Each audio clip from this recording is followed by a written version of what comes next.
Welcome back to the Crochet Crowd. Hello my friends at yarnspirations.com. I'm your host Mikey. Today we're going to work on the Crochet Floral Fun Motif ball toy. And what we're going to do is that we're going to make this toy from start to finish. I've already done most of the work off camera and I'm going to show you what that's going to be. I am going to deviate in the pattern. I'm going to show you whip stitching for the motifs. You can do the flat stitch join if you wish. I found it was a lot harder for me than I really wanted to do, so I substituted by doing a whip stitch to join them together. So you'll notice that it requires 6 balls, and these are the large format of the Bernat blanket baby blanket yarn. And what this is that when you use all 6 of these, you're going to actually get out 3 balls of this, so like 3 actual finished balls that you see. So it's a neat idea. So you can look at your collection of yarn and determine if you have it or not. For myself, I decided to use, and let me just back you out on the camera here, I decided to use Bernat baby blanket sparkles. So my yarn has a bit of sparkle to it, so it's really awesome. And so I've been just playing with that, and I substituted my colors, and I have a really cute formation of the starting of this. So it looks like a turtle, but once it gets full you're gonna see that its 3-dimensional look is going to happen, and it's gonna be wonderful. And so what we need to do is create 2 halves. So let's talk about the number of motifs and actually the color format itself. Welcome to my channel, and I'm here to inspire you, give you crochet advice, and help you along with your next project. If you enjoyed this pattern, please give me a thumbs up or even comment so I can gauge your interest. It helps me to know what to film next. So back to the pattern we have a total of 12 motifs. 6 are one color format and 6 are another. If you want to be random in your colors you can do so, but I do highly recommend that the last round of each one of your motifs be the same color, so it just looks consistent. So when you go to put it together, it looks like it actually belongs together. So what I have here is that color, this one, motif A. I substituted, so I write on the pattern what I'm substituting my colors for, and then the other 6 here. I found that these motifs are really fast to make. I did the motifs over 2 Harry Potter movies, which was awesome. And the pattern actually has a crochet diagram that is on page number 2. And on page number 2 you can also see the schematic on how things are done. So in this one here, the motif number 1 is the center, and motif 2 are the 5 that go around. And in this one here, motif 2 is the center and motif 1 are going around. And once you'll be able to put them together, then you can put the 2 halves together like so. So let me show you that, and then we're going to be diving right into how to do one of these. And we are going to need a 6mm size J crochet hook in order to play. So here are my 2 halves. I've already sewn this one together. On the inside, when I finished off yarn, I just tied it so that I'm just going to leave the tail on the inside of the ball. Maybe not so professional looking, but once this gets sealed you're never going to see it, so I'm not going to waste my time. So here what happens is that when you follow the diagram work itself, it shows you the layout on how you're going to put things together. So I put my first motif down, and then I put my other ones around it. So I put the first motif down, and then I just use spare yarn, and I just go around the corner pieces and I join it. So I join this one, and this one to form the 3 together, and then I just join this one. This allows me, when I'm going to sew, not to get confused on where I'm joining, and as I'm joining then I will remove those out as I go, so it becomes a lot easier. And on the interior like so, you can see that you have all the loose ends that are on the inside. So this is our goal, to be able to put that together, and we're going to be covering that in a little bit, but first I think we need to create a motif and show you how that's done first. So one last note that I'm going to leave you. We are using a much smaller hook than what has been suggested for the yarn itself. So usually when we use Bernat blanket, it's about an 8mm to 10mm hook, which is either an L or an M, or an N as in Nancy. And what you want to do, this is amigurumi format, so they're having us change our hook to be much smaller. My point for telling you this is that somebody's going to email me and say, I wish that you would have done this with Red Heart Super Saver or Karen 1 pound in the medium number weight yarn. You can do it. The difference will be, though, you will want to change your hook down to at least a 4mm size G6, and if you want to do that you're gonna end up with a much smaller ball. I don't know what the size of that ball is gonna be, but it will actually help compress the yarn so that you can have a very similar look. So that compression of yarn, I'm not sure how big the ball is gonna end up being, so if you ever do that, just leave us a comment. We'd love to know. So we're gonna get started right away, and I'm not gonna be using white on camera, even though I have white on my sample, because white on a white background makes it invisible. Let's begin our journey now. As we get started, I'm an assembly line crocheter, so I know that there's 12 motifs and there's gonna be 6 in one color format and 6 of another. So what I like to do is that every time there's a color change, I like to stop and do all the motifs to that particular point with their respective little colors. So for example, what I'm about to do here, chain 1 and do the first, and then round 1 where we're gonna change the color, I would do the round 1 for all of the motifs. So I'll have 6 of one color, 6 of another before moving on to round number 2. I find it's a lot easier to remember the pattern, and that's something that you can decide for yourself. Let's begin. To begin, we're going to chain 4. And to do that, you just put it onto the hook. It's gonna be tight. That's the whole point of this one. So 1, 2, 3, and 4. And now let's begin round number 1. The 4th chain from the hook, which is the very starting right down here where I'm pointing with my thumb, is that we want to put in 9 double crochets there. So with this chain here and the 9, it gives you a total count of 10 double crochets around. You're going to notice it's going to pucker. So that's but you want that. That's what's creating this look. So yarn over and double crochet in the 4th chain from the hook over there. And once you get the first time, it's easy to see the remaining. So what I would do in your head is that this chain 3 that we just skipped over, count that as 1, 2, and you want a total of 10. So you'll do the next one, and so that will be number 3 for double crochet. Go right up over top of the straggler. So if it's in the way, just crochet right over it.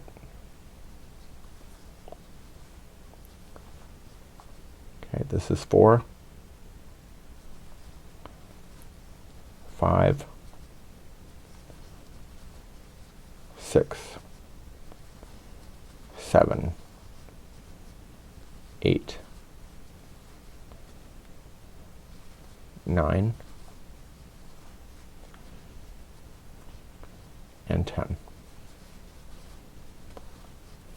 What I would want to do, if you weren't watching me, which I did do, is that I take one of these posts and I count to make sure there's actually 10 that matters. So 1, 2, 3, 4, 5, 6, 7, 8, 9, 10. Once you have the 10th, you are going to slip stitch to the top of the chain 4 that you started with, and that's the end of this color.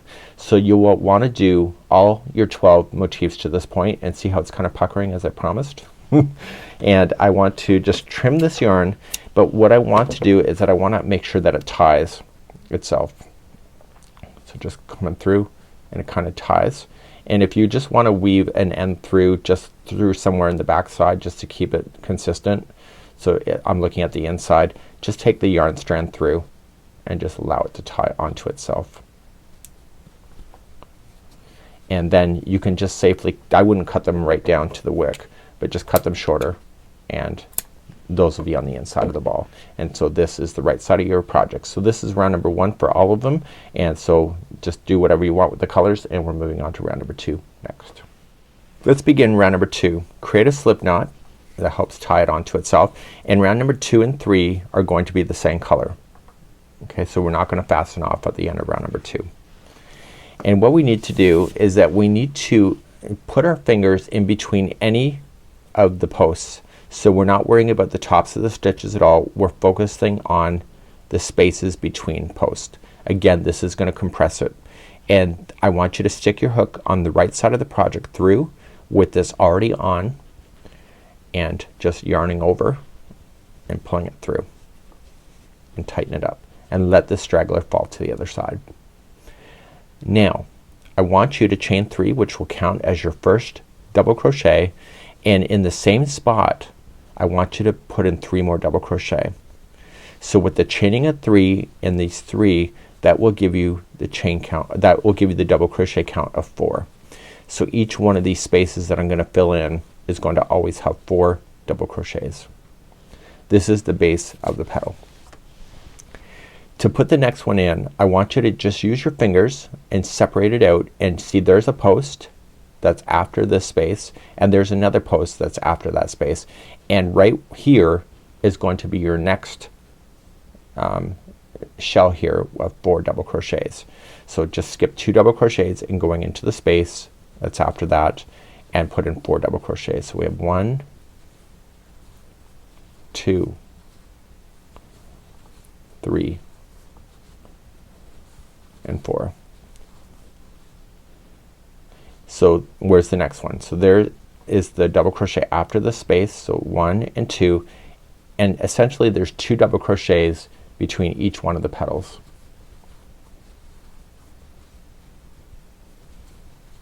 Okay, and each petal is made up of 4 double crochets. So please do this all the way around. I'll see you back here in a moment, and if your counts are right, there should always be 2 of these double crochets between each petal, and I'll be right back in a moment. A note that I want to make a mention of it. So we had the chain 4 that started this. It always looks slightly different, but count it as a post, right? So that's nothing new, and it always looks a little bit different, but in this case it hides really well because of the yarn. Okay, so just play with it and go. And so I should be able to count 5 groups of these 4 double crochets. So I have 1, 2, 3, 4, 5, and see there's 2 double crochets before the next one, so that means I'm done. So I'm just going to slip stitch to the top of the chain 3, and that was the end of round number 2. So if it were me and I were you, I would do the next round before moving on to your next motif, because you gotta use the same color anyway. So if you have to cut this color to move it to the next one, don't worry about it yet, just hold, and we'll move on to number 3 now. Okay, number 3, just like we were between double crochets here, number 3 we're gonna do the same thing, but we have groups of 4, and we have to slam ourselves in between the 2 double crochets that are in the center of the grouping of 4. So to get over there first, because we're just starting, we're gonna go into the next space. Okay, it's not a stitch, just go in the next space, slip stitch. This is almost impossible to see, which is awesome. And then you're gonna come into the next space, which will be the center here of the petal, and that's where the story is going to begin. So right when we're there, we're going to chain a total of 3. So 1, 2, 3. So that's 1 double crochet out of 7. So I would say this is 1, and then go into the same space for 2, and keep adding until you get 7. So we have 3, 4, 5, 6, and 7. So you have a total of 7 double crochets in there.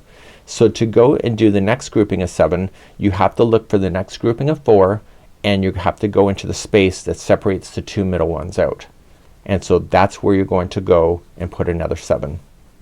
So we have 1, 2, 3, 4, 5,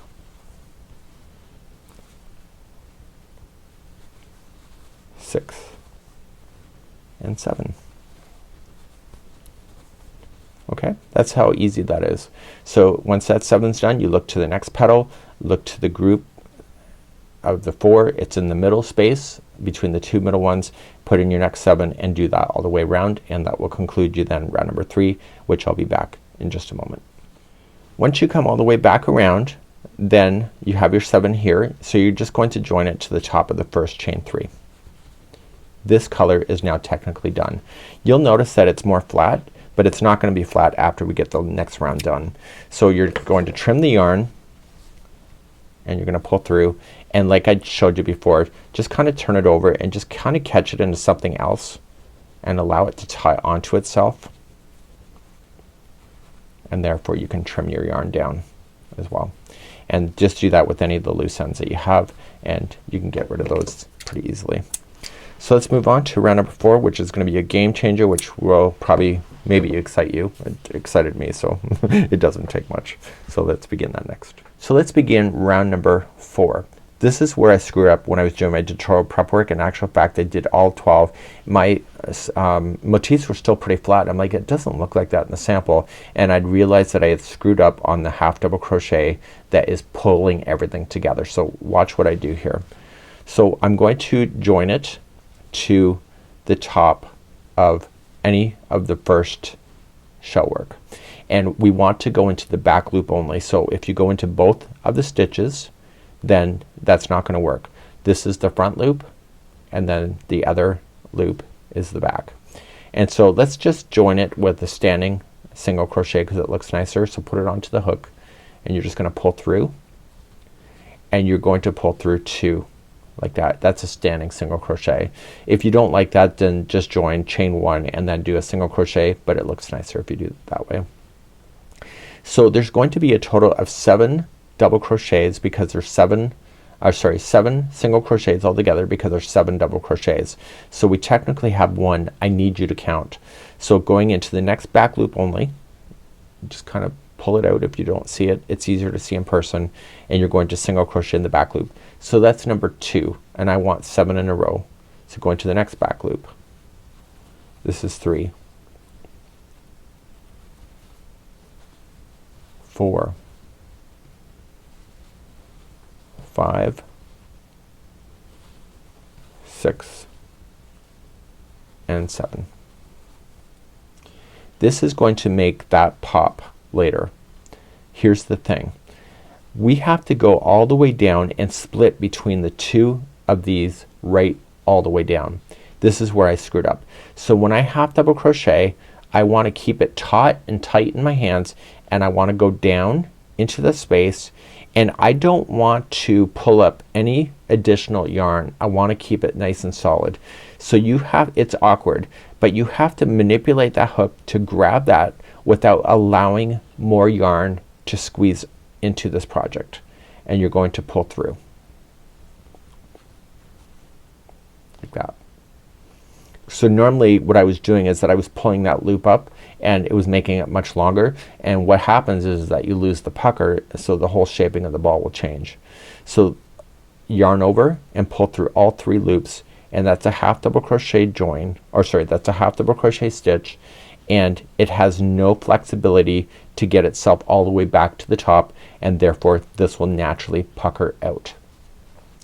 So starting in the very next one, the hardest one is actually the chain 3 that is going, so I'll meet you there in a few moments, but just kind of peel it apart with your hands. If you don't see the first one, just kind of guess, and it's the back loop only. So you got that one like that. And how many is there? There's a total of 7. So that was 3, 4, 5, 6, and 7, and I've run out of double crochets and my counts are right. So let me show you again. So you're gonna do a half double crochet all the way down here. So going down and grab the yarn from behind and pull through, and don't pull up any slack. Just pick up that and finish it. It's a half double crochet join, or sorry, it's a half double crochet there, and because it's tight, this is going to naturally pucker out later. Okay, and then you start in the next back loop. The first one is hard to see, so if you have to guess, it's fine. Don't tell anybody I told you that though. Okay, so then just continue around, and I'm going to be, this is where I started and stopped before, so let me just do that with you. The chain 3 is hard to tell the first stitch, so you're just gonna have to guess. You just need to make sure you get the 7 in there. So you just gotta count. So 1, 2, 3, 4, 5, 6, 7. I'm on the last double crochet, half double crochet down in here. I have a bit of experience with this because I've already done my 12. So if I'm making it look easy, that's because I've been playing with it. So the first one, see, it's hard to tell where that first one is, but as long as you get 7 across, once the first one's in, then you can get to the second. So it's just 2, 3, 4, 5, 6, and 7. As long as you get your counts right, it's always gonna work. Okay, so finish this and I'll be back in just a moment. So as you finish this round here, this is round number 3, you got to make sure you have your 7 in there and your last stitch, and this is gonna pucker it like this. So just pull that loose end and it will pull it back into position, and that last one has to be a half double crochet that goes down. It's awkward, but it looks amazing. And then you're just going to slip stitch it to the beginning single crochet. Now just fasten this yarn off, so get rid of it. So we're now going to move on to round number 5, and round number 5 is going to finish the whole story. So weave in your ends and I'll be right back in a moment. So let's begin round number 5. Start with the slip knot on the hook. Right where we finished is where we want to start our new journey. So it's going to be on top of one of the back posts double crochet that start a piece. So it's one after a half double crochet that comes down. You want to use both stitches. So you're just going to use both loops, like both strands, or both of the loops that make a stitch. And you can do a standing single crochet there.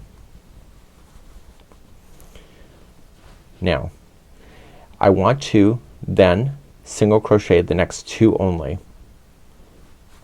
Use both of the strands for your stitches.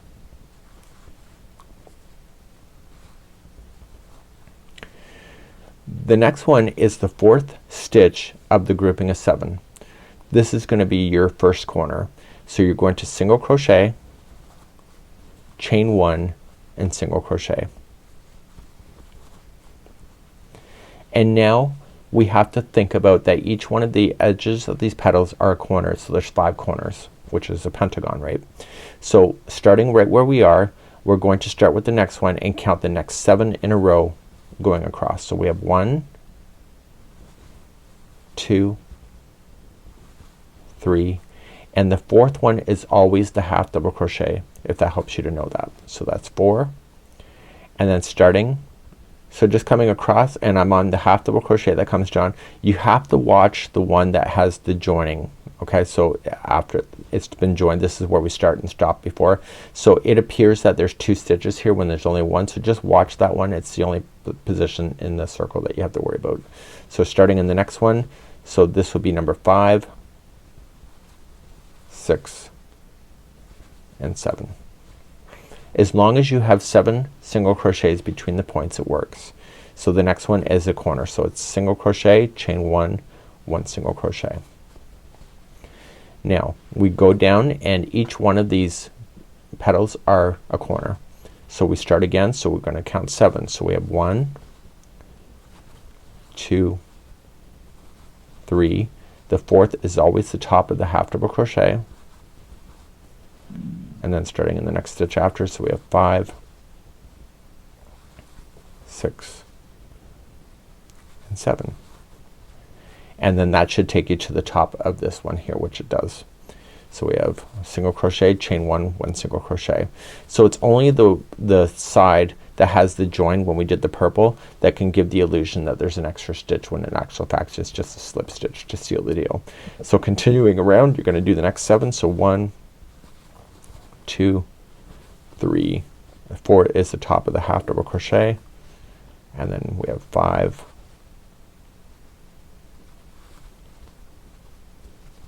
6 and 7. And so that means that the next one is going to be a corner. So the corner is going to be a single crochet, chain 1, 1 single crochet, and then again another 7.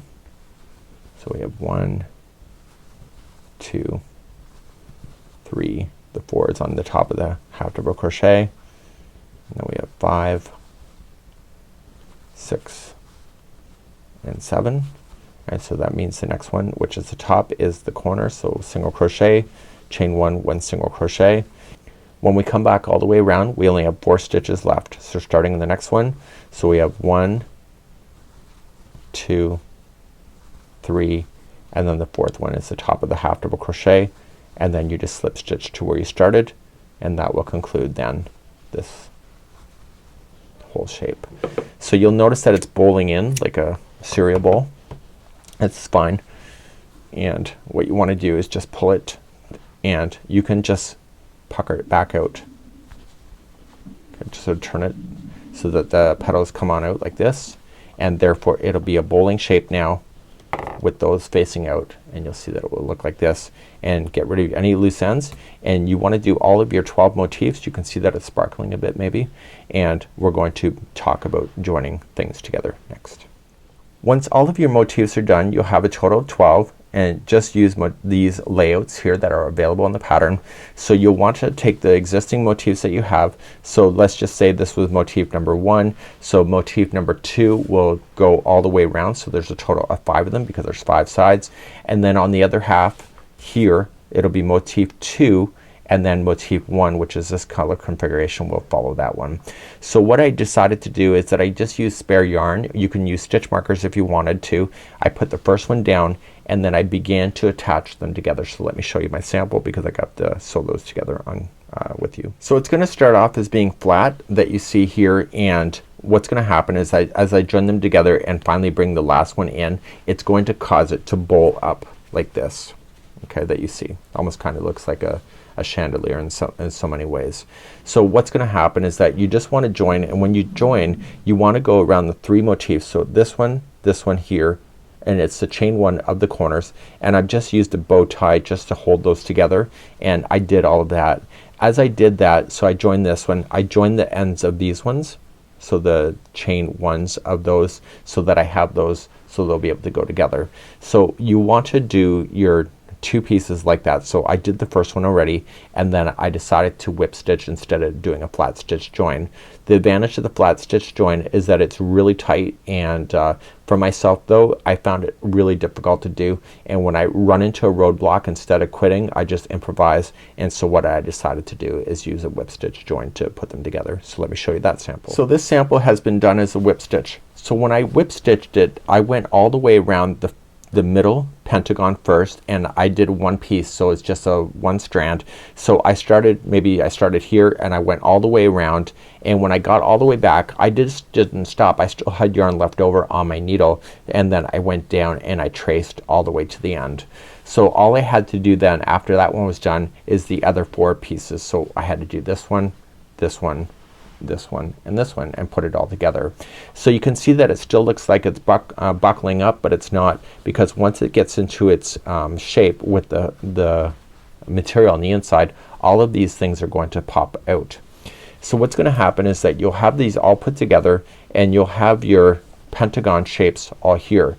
So the other one, all it's going to do once that one's sewn together is that it's gonna fill in the spaces like that and match. So it's just basically 2 halves. So what I'm going to do is I'll demonstrate just how I did the whip stitch, and then I'm gonna have you do that, and I will be right back in a moment. So let me show you how I whip stitch. So I'm going to use the same color that I did the outside edging with, and this is a flat stitch join as per the instruction if you wish to do that instead. So what I want to do is that I want to go into a chain 1 space for a corner of the pentagon, and right where that stitch marker is in place is the other chain 1 space like that, and I'm just going to pull that through, and I want to stop when I get close to this slip knot that I created. This is gonna help lock it into position, and I want to toss the straggler end to the inside of the ball. So just let it tuck and put the needle through the loop and pull through, and that's going to secure itself to it and put the loose end to the inside. So starting in the back loop only of this pentagon here, I want to grab the back loop, and if you don't see it, just guess, but you should be able to see it in person, and just guess and go in the back loop of that one. And what I'm going to do is whip stitch these into position. You have the same stitch counts in between each corner. So just pull that first one nice and tight, and then go to the next back loop on the one and the back loop on the other. And what I want to do is circle this whole center as we go all the way around. So as we pass over one pentagon, we're gonna jump to the other when we get there. So I will meet you here in just a moment, and as you're feeling more secure, you can pull your stitch markers out of where things are already put together, and I'll see you as we jump over on the first one right here. Now the stitch markers are in each one of the chain 1 corners. So I go right into the chain 1 corner on the one, and I go into the chain 1 corner that it's been marked with the stitch marker. It's easier if you now pull the stitch marker out before you proceed to finish that. Pull that on out. And just know that because you're in the corner of this one, you're going to go into the corner of the one that you just pulled that stitch marker out, and you want to go into the exact same location of where that one was, because they're sharing the same point. So then I've just jumped from one motif to another, and I'm continuing on the back loops only, and I'm gonna do that all the way around. So I'll be back in just a moment after I get all of the circular done, and then I'm gonna show you how I'm gonna go down the one edge like so. So I'm coming all the way back around to where I had started, and I've been taking out my stitch markers as I've been going, so it's easy because I don't need them in there anymore. And so I have all the spaces that are left open because I still have to go down the side. So because I have more yarn still left on my needle, there's no point me finishing and restarting new yarn. So all I'm just going to do is trace down the back loops of each one of these going down to the end, and then once I'm at the end I'm going to fasten off, and then all I'm just going to do then, and I'm gonna rely on you, is that you're gonna start at the tops here and work your way all the way down. So you'll have to do that a total of 4 times. You'll find it goes a lot faster than you realize, and it's actually pretty neat, and you're gonna see your work coming together. And you'll want to do both halves so that they're together, and then we're gonna put both halves together after that is done. Sorry, it's almost lunchtime here. My stomach's acting up. So let's do that, and I'll be right back in a moment. So once I'm all the way down, I just turn it over to the other side, and all I'm just going to do is just have it tie onto the back side of this. People will never see this. So just have it tie itself into a knot on this side, and then you can just get rid of the excessive long yarn that's left over if you have it. Okay, and then that's done, and then you can continue then to attach the rest of the pieces that are left over. So now we need to match the 2 halves together. So with the right side facing out, the good side facing out of course, and you want to get one, and I would be using these left over that I had attaching the squares, and what I want to do is kind of match something. So maybe I want to pick like maybe the chain 1 space of a corner here, and then grab the opposite one, the other one that we have, and remember that has to be an indentation in, so it can't be a point. Okay, so it has to be an indentation in, and all I wanted to do is just take this so that I can match the 2 pieces together, and I want to just match just some points together so that it makes it easier for me to keep an eye on this, because worst things comes to worst, you start sewing and you have a wrong point together. So I'm just going to use a bow tie to do that. So I'm going to do just most of these points. So I'm not gonna do like, I'm just gonna do the top points of the base. So for example, I'm not gonna do here, I'm just gonna go there. And I'm just gonna do that most of the way around. And the reason for I'm saying the most is that I think that I just need to keep an opening so that I can at least put some stuffing in there. So I'm just gonna kind of follow it. So this is the indentation, this is the piece of the indentation. So essentially at the top here would just be that right there. And again, it's just to roughly hold it in a position until I get around with the sewing. Okay, so you can decide what you want to do. I'm just gonna do a few more and I will be right back, and then I'm gonna put some stuffing just to kind of start the shaping. So I have 3 points connected. So this is like the interior of a shell, like a clam. And what I want to do, it's easier just to keep that quite open as you begin to start stuffing this thing. So what I want to do is just be generous with my stuffing. It's gonna take a whack, meaning a lot. So I just want to continue to stuff, and once I get to what I think I need it to go, I'm going to then seal the rest of this together, and it'll have most of its stuffing in there. And then what I can do near the end when I'm doing the sewing, I can do the final stuffing to get exactly the texture and the shaping that I need to do that. I'll probably use almost a full bag the way it's going, and just continue to do that, and I'll be right back in a moment. So now I have it partially stuffed. You can see that it's not quite all the way there, and what I want to do is now start sewing the two pieces together. So by using the strategy of these stitch markers, it's kind of holding things, and as it gets more and more around, I want to make sure that as I'm continuing to go, I want to continually stuff this thing so that it will get to its ball shape. So I'm not going to panic too much, but it's easier to have it partially stuffed now because it's a lot of stuffing as it is. And what we're going to do then is to go out. So when you stuff this, you're going to want it so that these are literally going to pop out into a 3D motion. So you can pick any spot that you would like to start your journey, and we're going to be whip stitching along the edge. So I want to make sure that the points are matching each other as I go, and that's what I'm doing next. So what I'm just going to do, one side has the slip knot like I showed you before, the other side has the needle, and I want to match things up here. I still want to use the back loops if I can to match what I've already done.